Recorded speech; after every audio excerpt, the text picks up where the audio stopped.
From huge game releases to some massive updates, this week has been insane for Team Green, and Xbox really aren't slowing down anytime soon. That's right, alongside a huge Xbox release, the Xbox team have been rolling out a steady stream of updates, some new leaks have also dropped for a new Elite controller, and we could be seeing a new way to play your physical games without a disc drive. That's right, this could be massive for the industry, but more on that later. With that, my name is Fletcher, and welcome back to Xbox Nation, and let's dive right into it. First up, we have a couple of huge new game reveals that did occur over this past week, and these both look absolutely insane and have immediately gone on my must-play list. If you remember, we saw Dead Zone Rogue land onto Xbox and Xbox Game Pass not too long ago now, but a sequel to this insane roguelike FPS has now been announced, and surprisingly, a demo for this one is coming to Xbox later on this year. This one is meant to be very similar in terms of gameplay to the original, but it's adding in a ton of improvements, mainly to the systems that you use, alongside an expanded progression system, and then loads of new zones and even worlds to explore. I mean, the idea of some expanded biomes with new enemies and bosses sounds right up my street. I will definitely do a little bit more coverage on this one soon, so keep your eyes on this one. Alongside this, we've all been eagerly anticipating the release date of Hell Let Loose Vietnam onto Xbox consoles, and now we finally have a date for this one, and it's rather soon.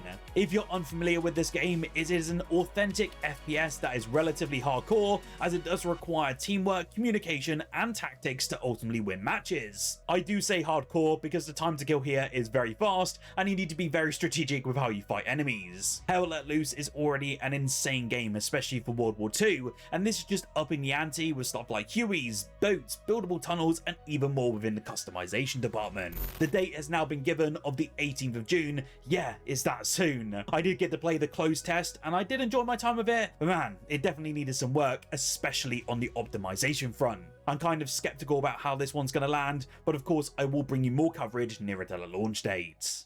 If you're in the same boat as me, then you've probably been waiting quite a long time now for Microsoft to unveil the Xbox Elite Series 3 controller. Well, in some good news this week, it appears to have leaked accidentally via a Brazilian regulator, as along with a second controller that's also geared around Xbox cloud gaming. This was brought to my attention though by The Verge, and then was shared online by the folks over at Technoblog, and as you can see, we are getting a very detailed look at this next Elite controller. Apparently, it is meant to include some pretty requested features such as Wi-Fi 6, 2 new scroll wheels, and even a removable rechargeable battery. That comes alongside a new toggle where you can switch between local mode and a cloud mode. What really does that mean? Well, I don't really have a clue, but I assume it's just a way to reduce latency when playing via Xbox cloud gaming, which is always kind of a good feature, especially for those of you who play cloud games on the regular. Ultimately, I think if this one ships without Hall effect or TMR sticks, then it's going to be a pretty big waste of time. Stick drift is getting far too common. I even got it in my Elite Series 2, and for the asking price of those controllers, we need these solutions implemented as soon as possible. Alongside this though, there was a leak of a controller specifically for Xbox cloud gaming. It does seem very familiar to controllers like the HyperX Clutch Tanto and even the 8-bit Du's SN30 Pro, and again it comes with the whole local and cloud options as per the Elite Series 3 controller. It is certainly a weird one for sure, but I could see this being a handy one, especially if you're on the go and want that sort of smaller form factor. Obviously nothing has been officially announced as these are leaks at this moment in time, but do expect some formal announcement by Xbox in the near future. Now, after some teasers last week from the Xbox boss Asher Sharma, Xbox has started to roll out some very huge updates to Xbox insiders starting as of right now. And to be honest, these are some pretty lovely additions that many of us have been asking for quite some time. The first of which I actually covered last week, and that is for the new Xbox startup. It has been said since that it will be coming to all Xbox Series X and S owners in the coming weeks. So yeah, if you're on your last generation of consoles, unfortunately you won't be getting this one. This is only for the current gen Series X and S consoles. Alongside this, Xbox has just randomly announced a pretty big update for all of us achievement hunters. The team has unveiled tiered gamerscore badges that are now being handed out depending on how much gamerscore a user has earned. These badges range from 1000 gamerscore to 10 million and will display a nice little icon on your profile and guide. Now, to some of you, this really won't be a big thing, but as someone who's been getting gamerscore for years at this point, this is long overdue and just gives us an incentive once again to the achievement side. And honestly, that side has been sorely lacking for so many years at this point. It is a great change to add some form of reward to the dedicated amongst us, and it's even more of a sign that Xbox is wanting to really double down on the Xbox consoles and ultimately its ecosystem yet again. I am personally so close to that 200,000 gamerscore now, but I am curious, what level badge will you all be getting? Let me know your gamerscore down below. Additionally, this update is rounded out by a new games and app feature that essentially just lets you filter titles based on access. What's owned by you, has been shared to you, or is playable on a different device will now be clearer to all Xbox users, which honestly is just a nice quality of life update. As mentioned though, all of these are now live for Xbox insiders and will be coming to everyone in the next few weeks. Talking of huge updates though, we may have a huge Xbox program coming to the next generation of Xbox, so let's check it out. This next bit of news has me extremely excited personally, and I've been seeing a ton of positivity about its potential news since it broke. This is because a brand new report suggests that a potential new program is being explored by Xbox to basically make physical games playable on digital-only consoles. That could be huge considering it's highly likely now that a Project Helix console might be a digital-only Xbox. This report broke from friend of the channel, Windows Central's Jez Corden, who mentioned that based on hints that he's received about the nature of Project Helix, it will be a fully digital system, similar to today's gaming PCs, laptops, and to be honest, most modern devices. I never really expected any difference personally. I feel like the industry is naturally heading that way towards a digital future, regardless of how anyone thinks. For what it's worth, he also goes on to mention that he'd be incredibly surprised if the PlayStation 6 didn't end up going the same way, although there's obviously the potential for a disk drive add-on for both of the systems. However, in this article, he did go on to highlight that based on some very early investigations,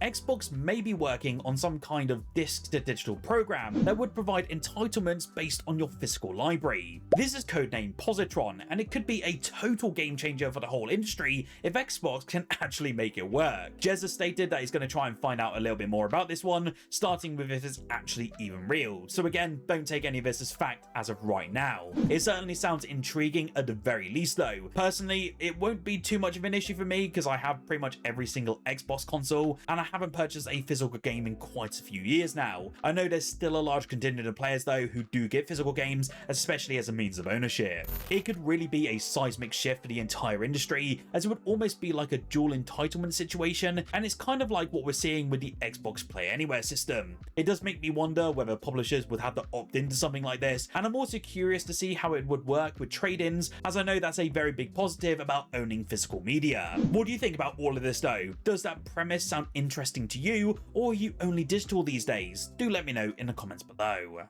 It's crazy to think that the latest version of Star Wars Battlefront 2 was released all the way back in 2016, and although the game has long since stopped adding brand new content, it continues to have an incredibly healthy player base. I mean, I jump in for it from time to time and it's just so easy to find a game. Each year there has now been what is called a Resurgence Day. It was rather large as of last year as Battlefront 2 exploded in popularity, and it even racked up over 160,000 concurrent players over on Steam at one point in time, which just really shows how popular this game and franchise really are. Well, it is planning to go ahead yet again this year on the 23rd of May, and there are plans to try and break that huge record that was set last year. Of course, Battlefront 2 is still on Xbox Game Pass and usually goes on discount as well. I believe it's about £5 at the Xbox store at the time of this video, so it's definitely worth picking up if you get a chance. I will no doubt be delving into this one myself. I might do a video on it if you do want to see that, so let me know if you do. And if you want to delve in with me on the 23rd of May, then come join our Discord server to squad up to have some great Battlefront games. As you may all be aware by now, Forza Horizon 6 has just landed into early access and is now available for all of you who own the premium edition or that premium upgrade via Game Pass, and it's just going down an absolute storm. At the time of me making this video, the game is currently the highest rated game of 2026 so far, with many fans saying it is the best in the Forza Horizon series. I have put out a review here on the channel if you want to hear my thoughts after putting in over 70 hours so far, and you certainly won't be disappointed. I reckon this could be in for a Game of the Year shout, and the fact that Playground Games has now put out 4 90 rated games in the series in a row is just absolutely bonkers. This has me really excited for that upcoming Fable game, because of course that has been made by Playground Games as well, and I expect this is going to be a total game changer as well within that RPG space. Of course though, if you do want to check out Forza Horizon 6 to see what all the hype is about, and you don't own a premium edition, it will of course come to Xbox Game Pass fully this Monday. Again, if you do want to check out my full review, do click the link on screen now or in the comments section down below. Do like this video if you did enjoy it, and a massive shout out to our channel members as well for your support so far in 2026.